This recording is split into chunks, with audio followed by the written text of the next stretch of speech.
जय श्री राम मित्रों। ओम नमः शिवाय।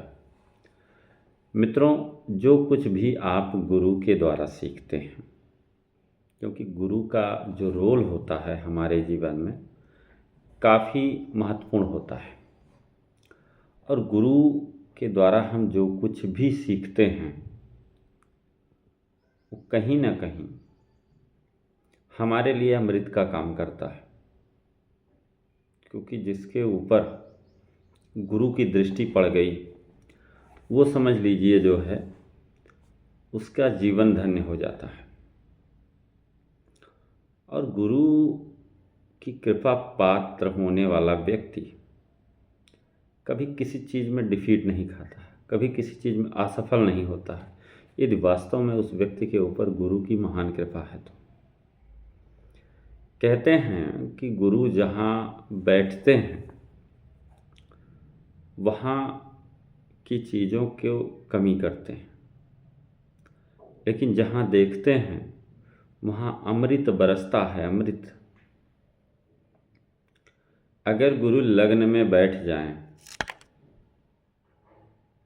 तो गुरु की तीन दृष्टियां हैं, पांचवीं, सातवीं और नवीं। तो पंचम भाव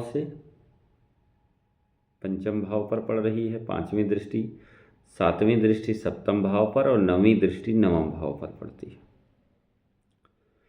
यानी कि यदि आप अपने शरीर का सम्मान करेंगे, यानी कि अपनी शरीर का ध्यान देंगे, तो आपको अपनी संतान से भी मान सम्मान की प्राप्ति होगी और अपना भाग्य भी जो है मजबूत हो जाएगा।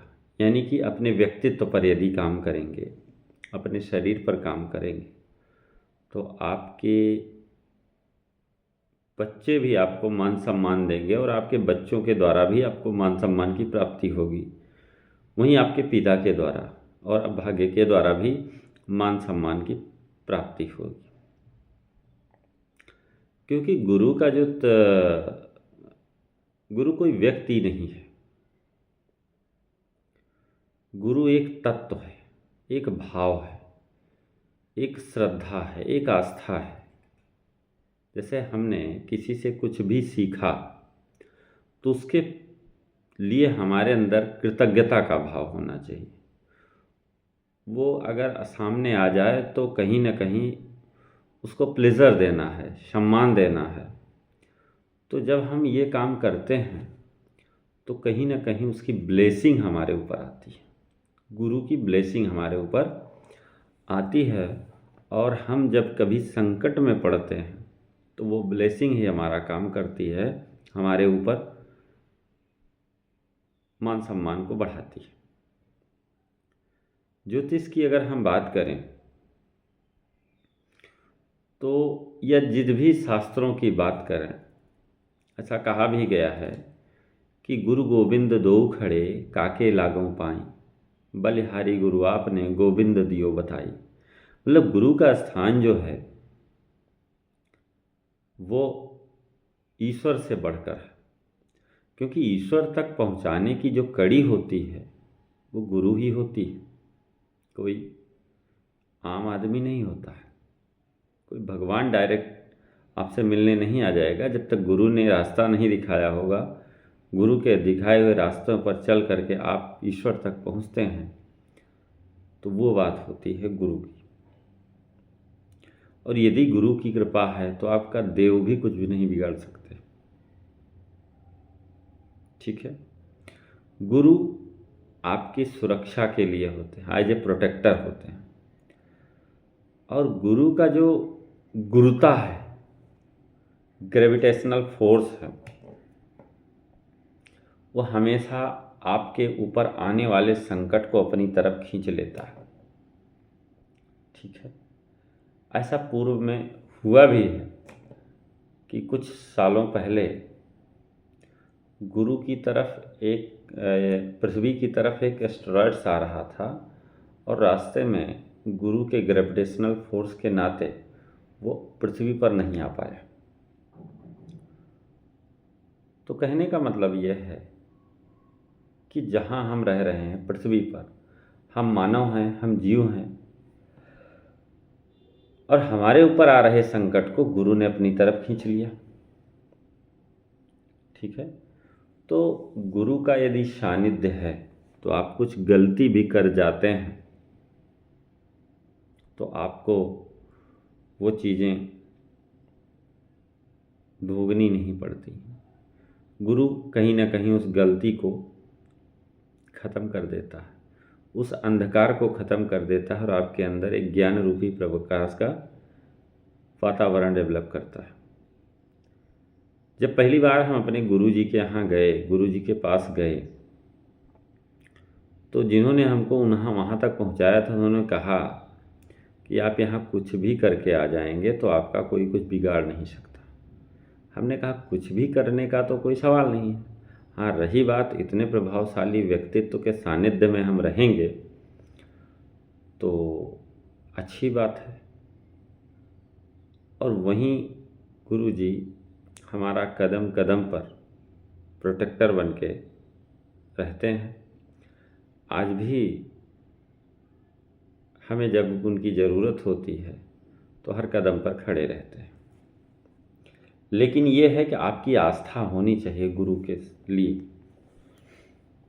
ठीक है, क्योंकि जब भी गुरु कोई मंत्र देता है तो वो उसको साधे रहता है और उस साधना के द्वारा उस मंत्र को आपको साधने में दिक्कत नहीं होती। जब हम गुरु के प्रति कृतज्ञता का भाव रखते हैं तब जीवन में हमें कभी समस्याओं का सामना नहीं करना पड़ता है। अब जैसे एक कहानी है, कहानी क्या है कि एक बिच्छू था, वो बार बार पानी में जा रहा था और बह रहा था और एक साधु थे, बार बार वो अपने उसको हटा रहे थे और जब भी वो पकड़ते उनको डंक मार देता, जब भी वो पकड़ते उनको डंक मार देता। तो लोगों ने कहा, उनके शिष्यों ने कहा कि गुरुजी आप क्यों इतना परेशान हैं, वो बार बार आपको डंक मार रहा है, आप फिर भी उसको पानी से बाहर निकाल रहे हैं। उन्होंने कहा कि जब ये अपना धर्म नहीं भूल रहा है तो हम तो मनुष्य हैं, हम तो प्रबुद्ध हैं, हम तो साधु हैं, तो हमें अपनी साधुता क्यों छोड़नी चाहिए।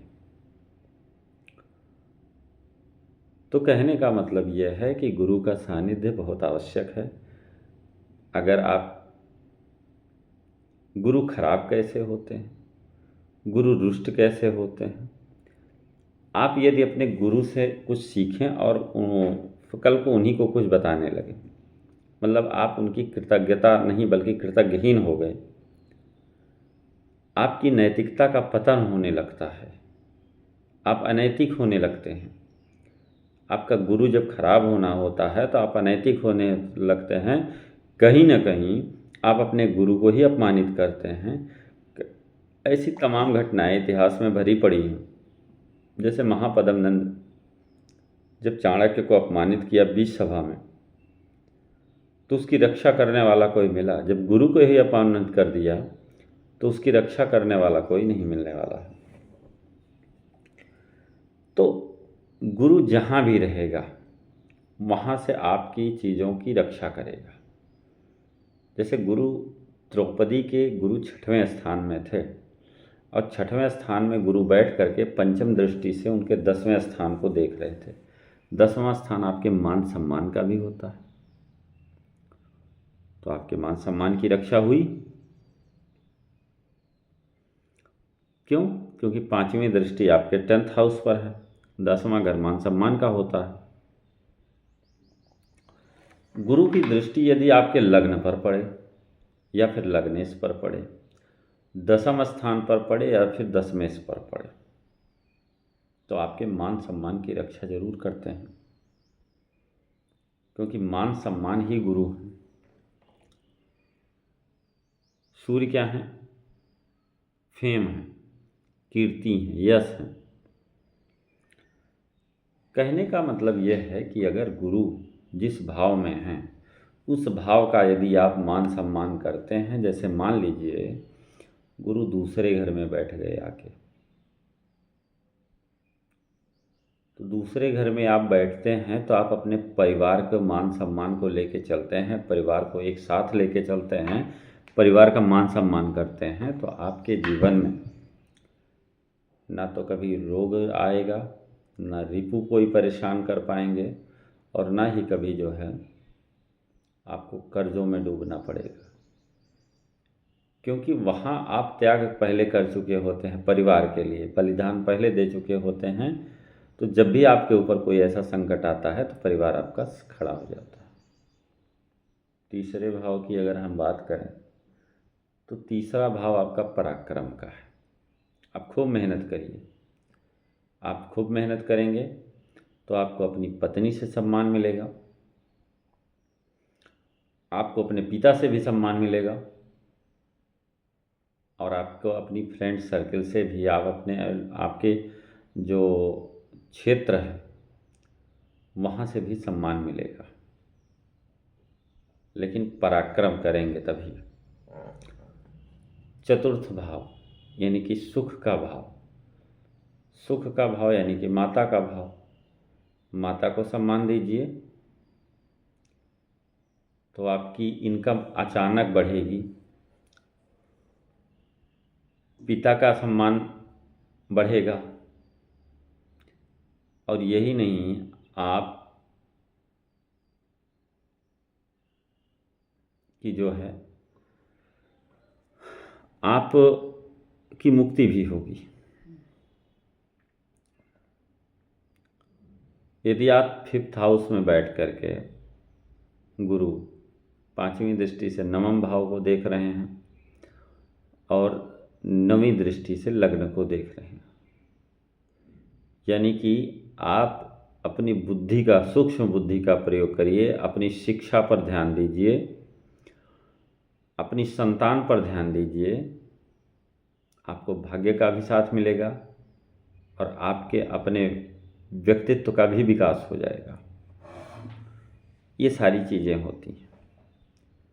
छठवें भाव का मैंने बता ही दिया कि द्रौपदी के सम्मान की रक्षा हुई थी। सातवें भाव में अगर गुरु हैं तो पत्नी का सम्मान करना है। पत्नी का सम्मान करेंगे तो आपका व्यक्तित्व बिल्कुल उजला निखरा होकर रहेगा और आपको लाभ की प्राप्ति होगी। आप अपने जो आपका जो समाज है वहाँ आप जो है बिल्कुल सम्मानित अवस्था में रहेंगे और आपका शरीर भी स्वस्थ रहेगा। ठीक है, आपके छोटे भाई बहन भी आपको सम्मान देंगे।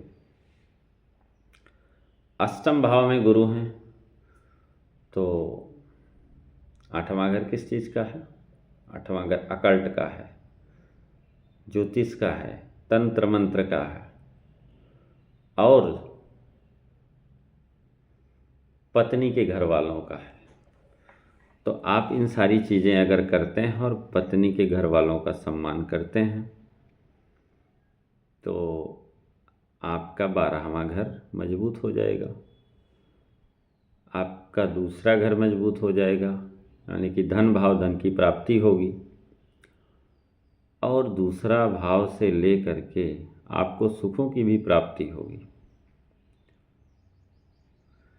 इसी तरीके से यदि हम सारी चीज़ों का विश्लेषण करें तो जो है ये कहीं ना कहीं एक दूसरे से इंटरलिंक्ड होती हैं। लेकिन अगर किसी जैसे मंगल से युति हो गई गुरु की तो कभी कभी गुरु से द्वेष भी करवाते हैं, और गुरु और राहु की युति गुरु चांडाल योग कहलाता है। तो कभी कभी लोग राहु के प्रभाव में आकर अपने गुरु का अपमान भी करते हैं, कर सकते हैं। तो ये सारी विशेषताएं होती हैं गुरु की, क्योंकि गुरु जो है यदि चंद्रमा से छठवें आठवें होता है तो मुकुट नामक राज्यों की निष्पत्ति होती है। लग्न से छठवें राहु है और उस पर गुरु की दृष्टि पड़ जाए तो अष्टलक्ष्मी योग होता है। गुरु को सही करने के लिए हमें किन किन उपायों का सहारा लेना चाहिए। पहली चीज़ तो यह है कि गुरु की संज्ञा जिन्होंने दिया, महादेव की उपासना करेंगे तो गुरु अपने आप सही रहेंगे। अपने गुरु की का सम्मान करेंगे तो आपके गुरु सही रहेंगे, और गुरु तुल्य लोगों का सम्मान करेंगे तो भी, पिता का सम्मान करेंगे तो भी गुरु अच्छा रहेगा। तो कई सारी चीज़ें हैं जिसका उपाय, जैसे विष्णु सहस्त्र नाम का पाठ करना चाहिए। शास्त्रों में ये कुछ उपाय भी दिए गए हैं। ओम ब्रह्म बृहस्पतये नमः, इस मंत्र का जप भी करना चाहिए व्यक्ति को। और किसी योग्य ज्योतिषी से सलाह लेकर के गुरु के रत्न भी धारण करने से आपको लाभ मिलता है। बृहस्पतिवार के दिन यदि गाय को गुड़ और चना खिलाएंगे तो भी आपको लाभ मिलता है। आपके गुरु एलाइन होते हैं। ठीक है, तो आज गुरु पे काफ़ी चर्चा हुई। हालांकि ज्योतिष एक सागर है, उस पे 4 से 10 दिन तक चर्चा होती रहे, कभी ख़त्म नहीं हो सकता है। लेकिन आज हम अपनी वाणी को यहीं विराम देते हैं, यहीं रोकते हैं। यदि आप लोगों को यह वीडियो हमारी पसंद आई है तो इसको लाइक करें, चैनल को सब्सक्राइब भी कर लेना चाहिए। अगर आपके प्रति, आपके अंदर आपने अगर कुछ हमसे सीखा है तो गुरु की कृतज्ञता, गुरु के प्रति कृतज्ञता का भाव आना ही चाहिए। और आने के लिए, गुरु की वाणी को बार बार सुनने के लिए, तो आपको ये उनसे जुड़ने के लिए जो भी उपाय हो सकते हैं वो आपको करने चाहिए। और कभी कभी ऐसा होता है कि हम गुरु से बहुत इच्छा रखते हैं और गुरु के लिए कुछ करना नहीं चाहते हैं। ठीक है, तो आज के लिए इतना ही मित्रों, फिर मिलेंगे। तब तक के लिए जय श्री राम, ओम नमः शिवाय।